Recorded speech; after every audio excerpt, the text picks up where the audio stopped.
लोकसभा चुनाव से पहले ममता बनर्जी को एक बड़ा झटका लगा है। कुछ देर में विधायक तापस रॉय इस्तीफा देने जा रहे हैं। स्पीकर को इस्तीफा देने के लिए वो घर से अपने निकल चुके हैं।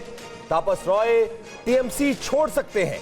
बीजेपी में शामिल होने की संभावना भी तापस रॉय की जताई जा रही है और इस मौके पर उन्होंने टीएमसी को लेकर कई महत्वपूर्ण बातें भी कही हैं और ममता बनर्जी पर कई सारे आरोप भी लगाए हैं। क्या कुछ कहा है वो आपको सुनवाते हैं। इस वक्त टीएमसी के एमएलए तापस रॉय गाड़ी में हैं और वो जा रहे हैं।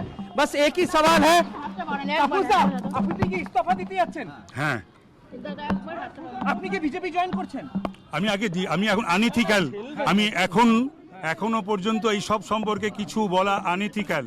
আমি इस्तीफा दी तारपर कथा बोलूं। अच्छा, तो तापस रॉय ने यहाँ पे कंफर्म कर दिया वो यहाँ पे रेजिग्नेशन दे रहे हैं, उसका बाद वो कहेंगे कि वो कहाँ पे जा रहे हैं।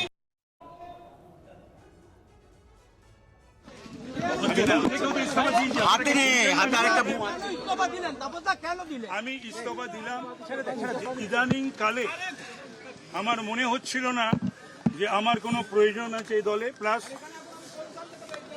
যে সিচুয়েশন অ্যারাইজ আউট অফ এই প্রতিদিন যে দুর্নীতি কোনো একটি শব্দ বিধানসভার ভেতরে বাইরে বা যেখানে সেখানে দুটো মিছিলের সামনে পড়েছিলাম গাড়ি নিয়ে, সেখানে এই পরিস্থিতি আমাকে বড় নাড়া দিয়েছে।